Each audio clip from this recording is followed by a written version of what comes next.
This week, will going green and healthy increase your profits? Would you pay more for a house that had used natural paints and natural products? Yeah. Would you? I would. You wouldn't? £100,000 more? No.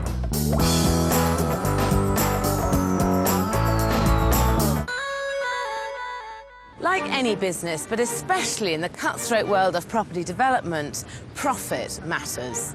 But tonight's developers not only hope to make money, but they also hope to make a difference. JP Fraser and Julie Cave want to do an environmentally friendly development, but they've chosen an unlikely property for the job. An unremarkable 1970s flat in the commuter belt of suburban Surbiton. Across London, yoga teacher Claire Harrigan wants a healthy house free from toxins. But she's chosen a 1980s terraced property bang in the heart of East London. Claire believes that a building can make you ill, so she's on a mission to make this development different. Health is wealth, so you can't really put a price on this. If you're dead, then it doesn't matter how much money you've got, because you can't spend it. Claire is sure her healthy house can earn her a good profit. She's confident it will be the next big thing. I've seen a great rise of organic food, so I think that there is perhaps a niche market for organic paints and natural plasters, and I hope people will start paying attention to what they're actually using in their buildings. Claire bought this, her first development, with money from an inheritance. But she's been working on it for 4 years already and is getting nowhere. Now she's determined to get it finished in time for her birthday 4 months from now. Yeah, welcome to my building site. This must be the longest development in the universe of a house this size. Yeah, probably. But it would be lovely when it's finished. Yeah. What do you think the main reason for it taking such a long time has been? Is it because my concept gets better and better as the years go on. So do you have a schedule of works and a plan to work to with this? For me, it just doesn't happen like that. Right. I wish it would. I wish I could follow a formula, but when I feel like knocking down a wall or doing something, I just get my hammer out and do it. In the 4 years since she bought it, Claire and her hammer have knocked down almost every wall in the 3-bedroom house. The ground floor used to have a garage, bedroom and downstairs loo. But down came the walls to create an open-plan dining room, chill-out zone and kitchen. Upstairs, the open-plan living room and kitchen disappeared to be replaced with one enormous bedroom suite. And on the top floor, she's knocked 2 double bedrooms into one. But knocking through all these rooms could seriously devalue the property. And what's even more dangerous is Claire's done it all without taking any professional advice. Is that how you cut through the joists and things in a kind of cut through, if it works? Oh my God. I just feel it. I feel it inside, and I'm like, yeah, I know it can come out. And you can imagine all the builders, they like think I'm totally off my head. But I think you're lucky to be alive. Well, I've never seen a development quite like this. Claire's doing the entire thing without a plan, a schedule, or even a breakdown of budget. I think before you proceed any further, I would get hold of a structural engineer who can look at what you've done already, check that it's all OK, and then move on to some future plans. Claire may be living in a house that is structurally unsound. If she doesn't get it checked out, it might not just be her profit that's in danger. Claire bought the property 4 years ago for £185,000. Her budget is £50,000, and she wants to sell for £400,000. This would give her £165,000 profit, but I think that's very ambitious.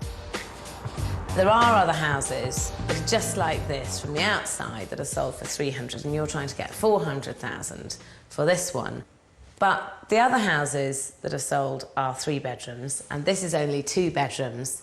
And whilst there is a cool chic market that may well want a cool chic house, it does have 1 less bedroom, and it's still the same square footage. And Sarah, I agree totally with what you're saying. I have taken walls out myself, and I thought, right, I'm devaluing the property because I've only got 2 bedrooms now. But I've taken the bull by the horns, and this house is a piece of art to me, so I'm prepared to take that risk. But it's a big risk. Claire's already spent over half her budget, and she's still got a very long way to go. What's more, she's still got a lot of ideas she wants to test out, and not all of them make complete sense. There's going to be a circular bed in the middle here. In the middle of the room? Yeah. So your head's not near the wall where the wiring's going. I've designed this area. If I took these boards up, you'd see beautiful laid recycled newspaper with crystals underneath here, no wiring whatsoever. I've designed it for sleep on this position, and that's the only thing that I'm not flexible with. I'm not convinced that having a circular bed in the middle of the room and that being the only place a bed can be is that sensible, because I think lots of people who buy this might not want to have a circular bed in the middle of the room. I can have a square one then in the middle of the room. To me, this is madness. Claire's invested over £200,000 in this house. But while crystals under the floor and a bed in the middle of the room might help her sleep better, they're not going to help actually sell this property. Across London, astronomer Julie Cave and lecturer JP Fraser have their own ideas about the perfect development. I think eco-development has this sort of image which perhaps isn't always helpful, which is that sort of hippie woolly hats and sandals thing. So we're hoping to be able to show that it's possible to get a chic, contemporary, luxury even finish whilst using reclaimed, recycled, non-toxic, natural materials. The problem is, I'm not sure they've chosen the right property in the right location. Surbiton is a conservative London suburb known for its commuters but not for its eco-radicalism. And as for the flat itself, well, it probably wouldn't be considered by lots of people to be highly desirable in terms of architecture, but I mean, I personally quite like it. And the refurbishment, you're very keen on trying to make it as environmentally friendly as possible. Is that for the commuter market, or is it just because you believe in that? We are both keen to reduce our impacts on the environment. It's absolutely imperative that we all do this. So, if you can manage to keep this development environmentally friendly and bring it in on your tiny budget, I'll be seriously impressed. The problem is that not all eco-solutions are cheap, and JP and Julie have got a very tight budget. They bought the flat for £190,000. Their budget is only £15,000, and they're hoping to sell for £235,000, which would give them a £35,000 profit. But I don't think eco-credentials alone are going to guarantee such a price. This flat needs to look contemporary and chic if they're to attract the market they want. In Bow, fortunately, Claire Harrigan has pulled in a structural engineer to check all the work she's done. Hi. Claire. Come in. Right. Claire, nice to meet you. Oh, you say this wall wasn't low bearing. This was never like this to start off with. No. The whole staircase is changing. Thank heavens for that. So None of this complies with the building regs. it doesn't. Show me upstairs. You're giving me a heart attack. I'm not saying there will be a fire, but if there is a fire, the whole thing's going to go up in one go. Doing any structural alteration to any building without professional help, madness. In Bow, East London, Claire Harrigan has spent 4 years trying to make a healthy home free from today's toxins. but it hasn't exactly been what I'd call plain sailing. She hasn't got a prayer of getting this through building control, or, in my opinion, selling it to anybody. Forced into building a new wall, Claire's losing time, but at least now the house is safe. Claire wants this project to make money, so hopefully she's rethought her plan to have just one bedroom on the first floor, where there's plenty of space for a more profitable two. There's going to be a wall here with a sliding door, so you can either have it as a 3-bed or as a 2-bed. Why not just put a stud rack in? Because then it stops the flexibility of the space. The mechanism for sliding doors is terribly expensive, so you'd have to be spending thousands of pounds to achieve this look well. I don't even want to enter this conversation. So you want to spend that? I spend sleepless nights listening to you going over and over and over in my head. In fact, I dread you coming here. Not because I don't know, because afterwards I'm like, oh God, you've got to listen. Do I do this? Do I do that? They're buying a healthy house. They're buying a concept. They're not buying 3 bedrooms. They're buying a space. To me, it doesn't have a lot to do with healthy, what you're doing here. It has more to do with your spirituality, your personal spirituality. And I mean, having a sliding wall isn't healthy. It's just that you would prefer it like that, and you personally like it like that. Yeah, yeah. But there's nothing to do with it being healthy. The space is bigger. The question is this house for her or her potential market? This is going to be the shower here. Yes. And how do you get round? Do you squidge around? Oh, you walk over Yeah. it? This is going to be a happy shower. It's going to come out further. Right. And then there's going to be 2 light boxes either side for seasonal affective disorder. So in the winter, when you're sad, you can have a shower and get happy. So you're laughing already in the happy shower. No, I'm laughing at the shower. Now, how long do you have to stay in the happy shower to not be sad? It's actually half an hour you have to be in front of it. I have to say, this is more to me about being a spa than it is a healthy home. And it certainly isn't remotely environmentally friendly if you're talking about being healthy, and healthy is environmentally friendly. Having the shower running for half an hour while you get happy from the light. You wouldn't have the shower on. Oh, you just have the lights on? Yeah. So you'd have to stand... You could do skin brushing for 15 minutes and wash for 15 minutes. Claire is convinced these healthy ideas will make her house worth £100,000 more than her neighbours. We don't see eye to eye, but perhaps some good old-fashioned market research is the answer. Do you know what a healthy home is? No. I've got no idea what a healthy home is. Would you pay more for a house that had used natural paints and natural products? Yeah. I don't know if I would. Probably not. £100,000 more? No. A little bit more. 10, 20,000. Maybe 20 or 30 grand extra, I think. Step out the happy shower and you are just full of joy and ready to work. Oh, wow, that'd be great. You pay more for that? Yeah. Happy shower. Happy shower. You heard of that? Yeah, the one. You mean the one where I have a shower with my wife? So Claire's £100,000 extra looks way off the mark. What do you reckon to all that? No, it's positive. It's very positive for me because they were interested in healthy homes and they didn't think that it was such a weird concept. I think the realistic price for your house is going to be around $315. Would you be happy with that? Maybe 330, 350, in Right. between that sort of bracket.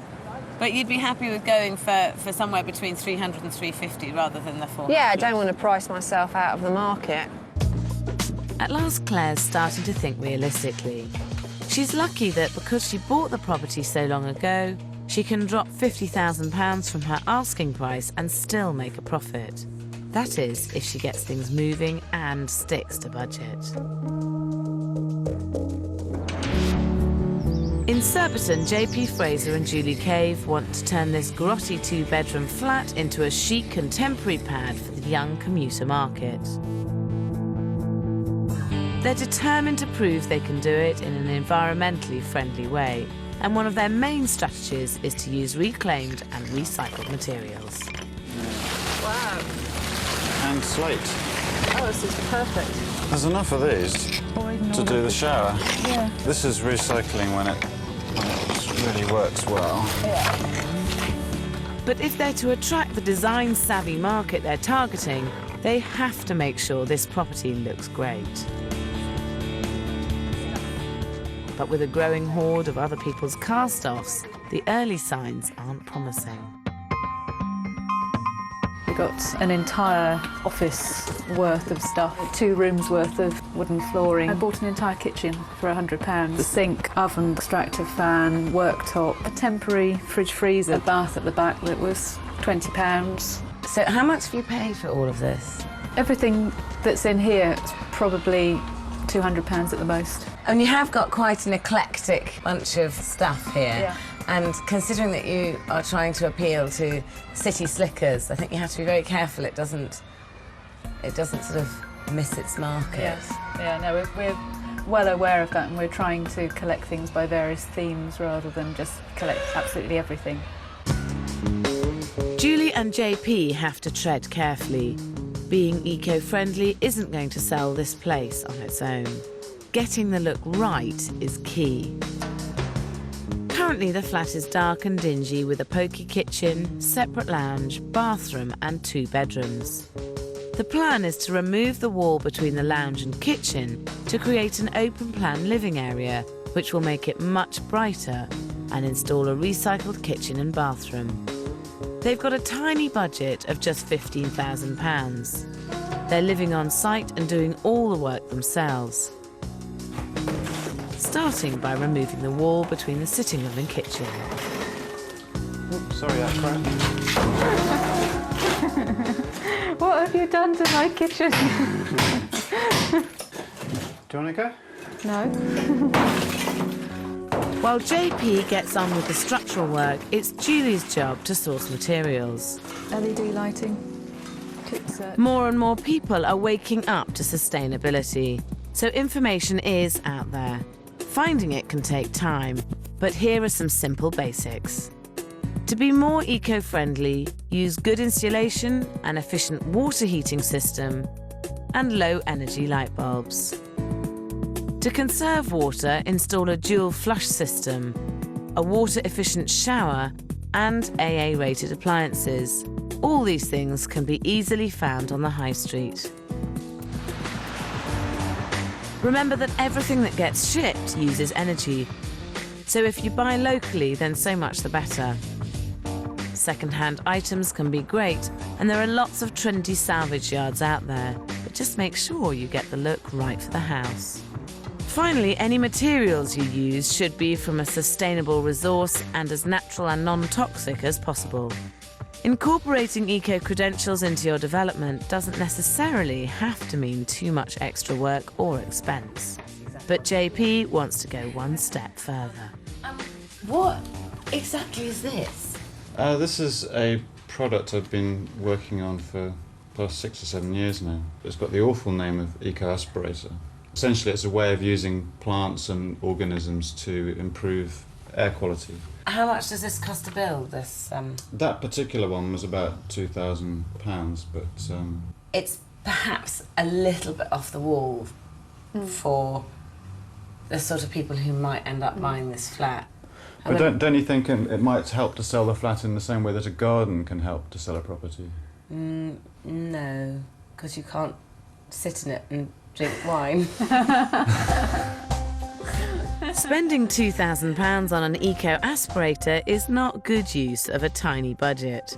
Whatever type of development you're doing, the key rule remains the same. Work out which features will add value and which won't. In Bow, Claire still hasn't taken that on board. Instead of focusing on finishing this development in the 8 weeks she's got left, she's coming up with more harebrained schemes. So what is the plan down here? Kitchen, living area, sunken dining area, and then a big glass sheet to let in the light. Right, so what do you mean exactly by a sunken dining area? Well, let me show you. You sit down here with a little dig out for your legs. The floor comes up, table, eat. From your point of view, you just need to get this project finished and done. And that you should always take the easiest route. And it's not the easiest route to have a sunken table. We need to formulate a plan as to how to actually get this project finished for you, because I think otherwise... I just see you kind of drifting a bit. Yeah, I do. You need to be brought back. I get bored. I get bored so easily. You need to be controlled. I do. I need to be dominated, Sarah. It seems a little bit of focus is called for.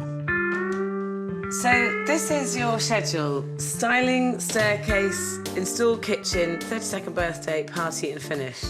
Yeah. You're laughing then, really. First of all, the most important thing, you've got to work out your layout once and for all. And once you've decided, you cannot change your mind. That is it. Absolutely final, done and dusted. Second, you need to do an electrical specification and your plumbing specification, because you can't work those out until you've worked out what the layout's going to be. OK, so then you need to write a budget. Once you've worked it out, I think you should employ a builder and you should go away. Just for a couple of weeks and get them. No. Because I don't trust anyone. I wouldn't normally say this to somebody who's doing a development. You might see a big sort of leap forward if you weren't here kind of with new ideas all the time. I don't trust a builder to come in here. They're probably going to leave coffee cups and fag butts in between the floorboards. Claire certainly knows what she wants. I'm going to prove everyone wrong and do this in 7 weeks. Where there's a will, there's a way.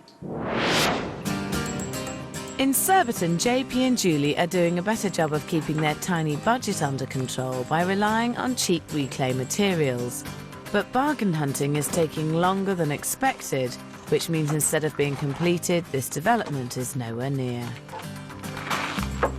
It's not quite finished, is it? Not quite. If you use your imagination, though, you can see this wonderful bespoke kitchen installed. Yeah. A nice sort of run along here and a breakfast bar there and floor-to-ceiling cupboards. So we're not having too many wall units because we thought that would make it look too... So you're having a bespoke kitchen? Are you having it built? We're reusing the units that are here, but in a bespoke way. Right. Yeah, I have a friend who's a forester, and we're getting the worktops from him. Should be 2-inch thick, solid beech planks. Beautiful. I think you just have to make sure that the doors open really beautifully, the drawers all run really nicely, because you're asking £250,000 for this flat. In my experience, for the sort of market you're appealing to, the kitchen and the bathroom are absolutely crucial to get right. Because you're not trying to sell a cheap flat, are you? You don't want someone to walk in and think it's some modernised. Well, this is the idea. I mean, half of what we're trying to do is to show that you can produce a kind of chic, contemporary finish using recycled materials. And that's easier to get wrong than right. So I want to show them an award-winning development that's combined top-notch eco-credentials with stylish design.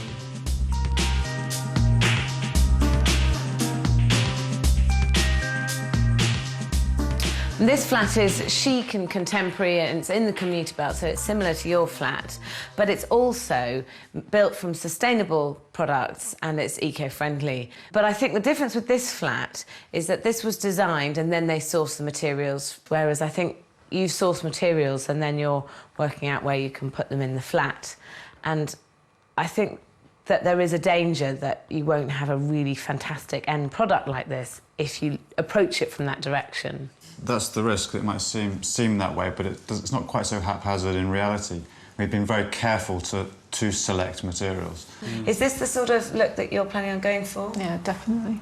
Loads of white walls, loads of wood, neutral, natural colours, and then splashes of colour through artwork. I think the way you dress it is really important, so I look forward to seeing what you come up with. We look forward to showing you. Meanwhile, Claire's finding her new schedule hard to stick to. This house is like climbing up a mountain.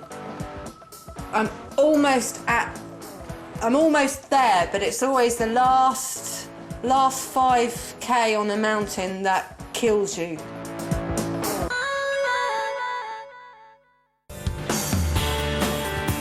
In Bow, East London, Claire Harrigan has finally accepted the need for a schedule and is determined to finish her healthy house in 8 weeks. With so much left to do, and now only £15,000 left with which to do it, she needs to focus and prioritise. I just saw these LEDs and it's like those pair of shoes that you really want. You aren't having them. This is a beautiful little light. They're very nice, aren't they? Yeah. I'm going to use 10 of these either side of the floor. 10 down there and 10 down there. I gotcha. Are they a particular colour? I wanted to use orange in the toilet because it stimulates the lymphatic system and lets you release everything quicker. Oh, well, that's handy to know. I wanted to create a colour-changing shower. Oh, So right. let's say in the morning you need some energy, you'd turn it on to red and you'd probably put your back to it and you'd get all the red wavelengths going subtly into your body and while you're showering. You've thought about this, haven't you? I think my budget's increased already. It certainly has. She's now got just £12,000 left, but still she keeps spending. Next, it's solar panels. I can't believe it. Can you come down from there, please? Claire. Yeah? Come down from there, you're not clipped on. Like it when Yeah. you tell me off. With just £4,000 left, Claire's budget has hit crisis point. I'm hoping a visit to a healthy development that's really successful might help her focus. It's got lots of light, big windows, so there's lots of light. It's got no carpets, so it has less dust mites. There's an underfloor heating, and that gives better air quality. And it's using natural materials and natural paints. Your development is as well, but it's just that you're going off on a tangent with it. Did you have a concept at the beginning? Because I'm not sure you've ever really worked out what your concept is, have you? My concept was looking at how space affects mind, body and spirit. The last time I saw you was 7 weeks ago, and you swore to me that you were going to prove me wrong and be finished by now. Will you just try and finish it and not have any more wild and amazing ideas? Yes, I'll try. In Surbiton, JP and Julie had hoped to do all the work themselves, but after some success in the kitchen, JP's called in help. As you can see, I've attempted plastering, but very soon realised that I couldn't do it.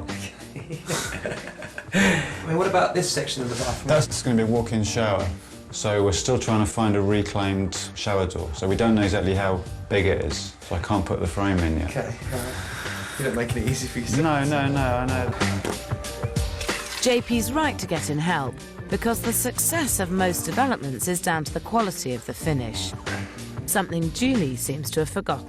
This was something that someone no longer had any use for in Oxfam. It cost me £3.50 and it's very nice material. It's not quite long enough, so I've been experimenting to see if it looks okay with a piece of something else on the bottom and maybe some tab tops on the top. I am going to actually refuse to allow you to use this in this development. We like this lilac and everybody else likes this lilac, but I understand what you mean. I know we've got to get it as neutral and as expensive looking as possible. So when the rest of the room comes together, we will make a decision as to whether or not it looks right. I think that you need to wake up to the reality of this development, and that is that you're trying to sell a 2-bedroom flat in Surbiton for £250,000. And if you're going to achieve that, you're going to have a really beautifully designed look and not have odds and ends from places. And we won't put anything in that sort of like screams this is cheap and tacky. I really want you to succeed on this. Therefore, I actually forbid you from doing this. That's the long and short of it. We'll see. We might disobey you. Now determined to get the look right, JP's found an eco-design fair where he's hoping to find stylish and eco-friendly products to finish their flat off properly. Eco-design is fast becoming big business, and all the pieces here are made from recycled or sustainable materials. I'm very inspired coming here. It's been absolutely wonderful to see the quality of craftsmanship and also to see that eco-design can be chic, luxury, sexy, you know, all these things. Definitely be incorporating some of this furniture in the flat, and I might even steal some of the ideas and have a go myself. I hope he does, because they really can't afford to do anything other than get the finish on their development spot on. Over in Bow, it's been 4 weeks since Claire's visit to the healthy home, and she's finally got moving. She's got electricians working on the wiring, and she's just decided to have underfloor heating installed. But this latest decision means ripping up the tiles she's only just put down. I want to make my concept strong and a blueprint for future living, so sometimes I have to go backwards and redo things. But Claire's big push isn't without its own problems. On the ground floor, the kitchen and staircase have both gone, while the new ones are nowhere to be seen. It doesn't make for an easy life. This is my home. This is the only floor that I'm living on. This is my dining table. I work here. All my filings here, my clothes. This is the kitchen with the fruit. I feel ill from not having a kitchen after 6 weeks. When you live on site, it's a nightmare. You cannot function properly because everything's up in the air. In a desperate bid to get this place finished, Claire finally does employ more help. Things are speeding up, but that comes at a cost. The budget's all gone, so I had to go back to the bank manager to get more money, and it's still not finished, but I'm prepared to soldier on. Claire's only option now is to finish as quickly and as simply as possible. If she makes no profit, this new business venture is simply not sustainable. I don't know what to say, really. I need a rocket up my arse. In Surbiton, 3 months behind schedule but only £1,700 over budget, JP and Julie have finished. They set out to prove they could develop in an eco-friendly but stylish way, and although it's been a delicate balancing act, they've done well. The cramped kitchen and sitting room have been knocked through to make a light and spacious living area, which should really appeal to the professional commuter market. And the bedroom's been transformed by the non-toxic and mercifully neutral coloured paints. And this room looks great. It's got lovely furniture in it, but actually you haven't really done that much in it, have you? The most eco-friendly thing to do is to do nothing at all, Absolutely. other than change the light bulbs over to energy-efficient light bulbs. It's good to not see lilac curtains, see those ones up. That's good. The recycled and natural materials in the bathroom create a quirky feel I personally quite like. And the loo, shower and boiler are all energy efficient and powered by solar panels. The newly opened up sitting room has a recycled hardwood floor, lights made from polystyrene shavings fitted with energy efficient bulbs, and a recycled fire surround, all stylish and bound to appeal to the modern commuter. Knocking through here is just fantastic and transformed it, really. We felt that anyone living around here would like a nice entertaining space and somewhere that you'd walk into and it would just be wide open and they'd just go wow as soon as they walked in. Yeah, so especially the young professional market, which is the market that you're aiming for. It does look very simple and beautifully designed actually in here, so it's helped by the lovely furniture as well. Yeah, we love it. Love it. Yeah. It's great. Is it better than you expected or not? Yeah, it's almost a shock to get up in the morning and walk in here. It's like there's this other house here. It's very strange. The only place the eco theme has intruded on the tasteful look is in the kitchen. I think what's clever is that you've managed to use pretty much entirely recycled products in this kitchen. But I personally feel there's too many types of wood in here. You've got a different wood on the worktop, different wood on the units, different wood over on the sitting room floor. And you have to be careful about using too many woods because it looks a bit like that's what came along, so that's what you stuck in, rather than that you designed it, intended it, and then created it. We personally love the two-tone colour schemes. They're both gorgeous woods, the beech and the elm, and everybody that's come in and seen it has absolutely adored it. So I'm confident that it is right for the market that we're aiming for. But the agents need to share her confidence. If they're to get the £235,000, they need to make their £35,000 profit. Spacious apartment. I think in particular obviously the lounge open plan with the kitchen area. This is a good size. Very nice limestone floor. Looks very good quality. Good size room. Nice and neutral, obviously. People are going to love this reclaimed wood top. And I really like this slate floor. It's very popular at the moment. I do think the chic finish throughout the whole of the property is going to be the overriding factor why buyers are going to be mostly interested. I value this property at £240,000. I'd value this property at £220,000. I would value this property at £220,000.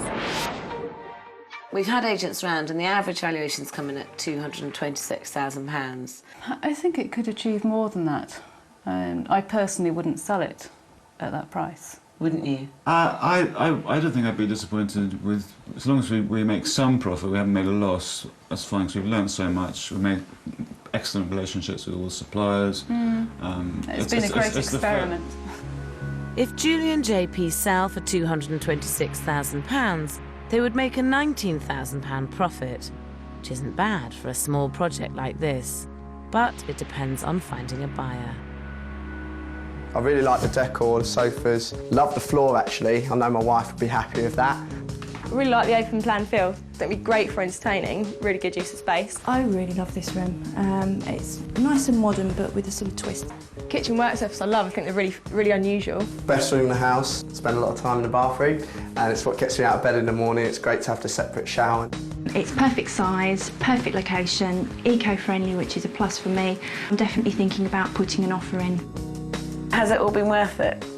Absolutely, yeah. We set out to show that you can do a renovation that's not going to compromise the environment. And it's healthy. Yeah, and it can look good, and it doesn't have to cost too much either. We've learned a lot, and there's been a lot of interest in it, so we've achieved what we set out to do. Yeah.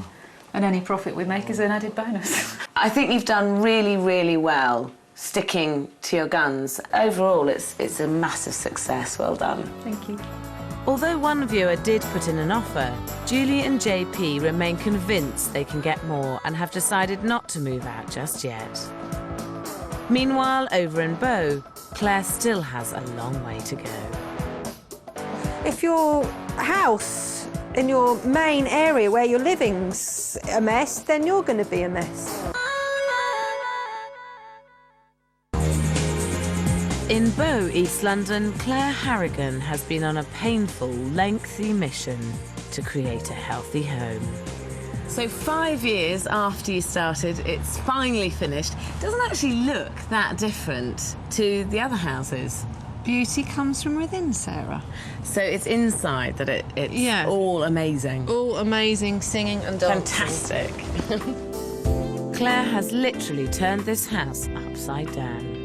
Where once was a garage and a bedroom, there's now an open-plan living area, flooded with the natural light she was so desperate for. On the first floor, the old kitchen and living room have made way for a bedroom and yoga space with crystals under the floorboards. And on the top floor, there's a large master suite with its light-infused happy shower and that carefully positioned central bed. It looks great, but, and it's a big but, this has been the longest and most chaotic development I've ever seen. I mean, as a first impression, this is seriously, seriously great down here. Oh, I'm amazed that you're being nice. I'm always nice. I think you're a bit you did give me a batty. lot of stick in the beginning.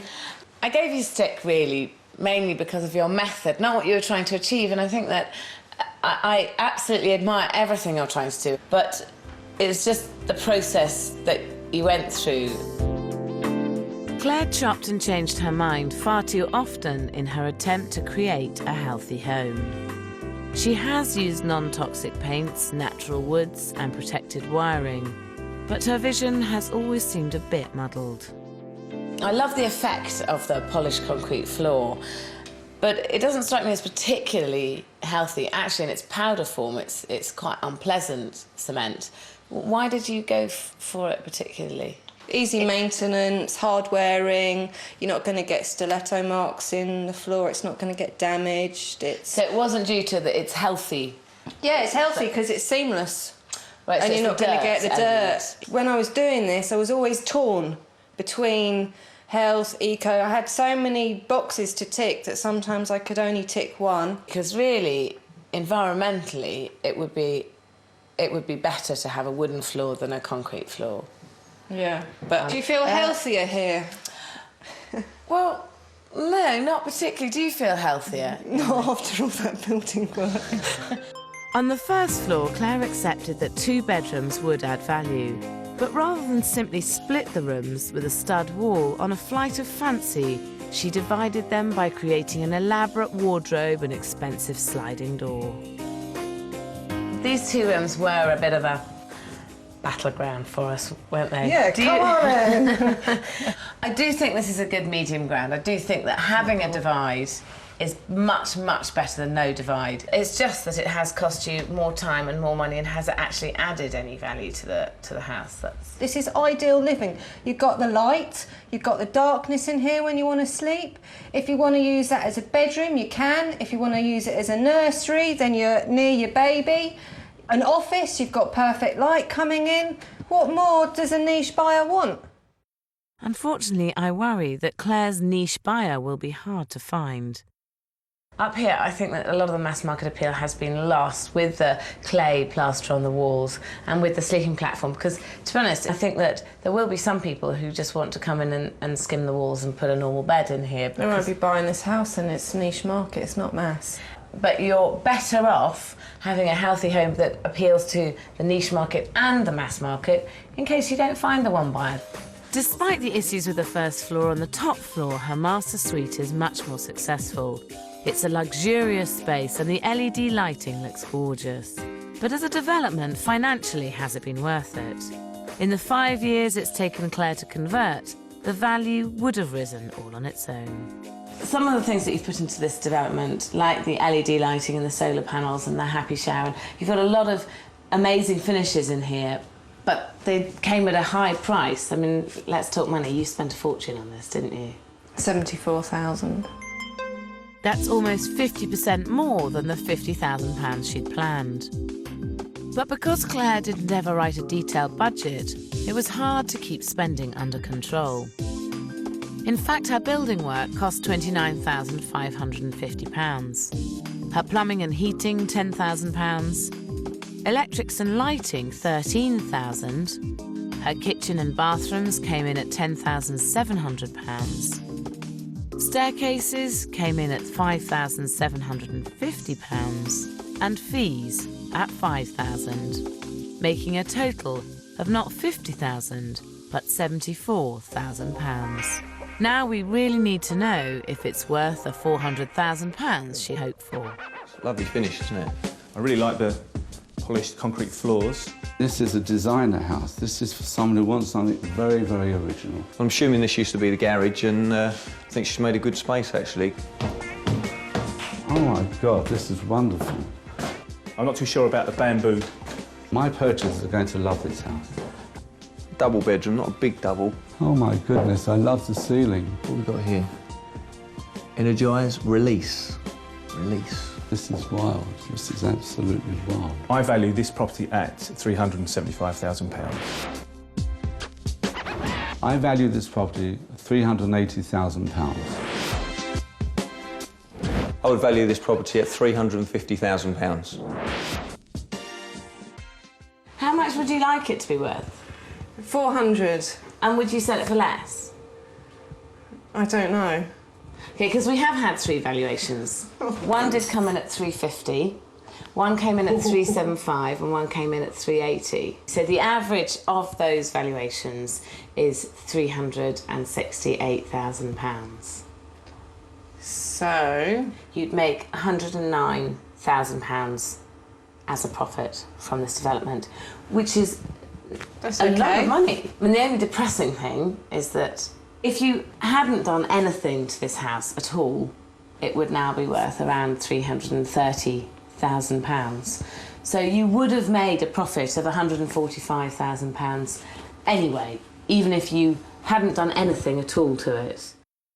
By spending £74,000 refurbishing this house, Claire has ended up £36,000 worse off.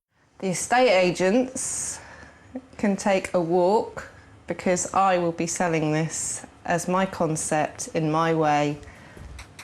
End of. Claire is confident she'll find a buyer who shares her concept and will be prepared to pay more. Let's hope she does. The entrance is quite nice anyway for a start. Well, it's different. Very nice. Must be control the electric somewhere down the way. Oh yeah, look at it. Oh yeah. Just could do with some handles. It doesn't look like an ex-garage space to me. It looks like it's been purpose-built. Look at that shower. I love that shower. Second bedroom, yeah. Or whatever. Oh look, it's gone red now. Oh, it's green. That's great. Oh, that's nice. I like that one. I'm not so sure I would place that bed in that position. Oh yeah, that's fantastic. good. So you can divide the two rooms anyway. Beautiful place. Beautiful. I didn't think it would be quite as big up here.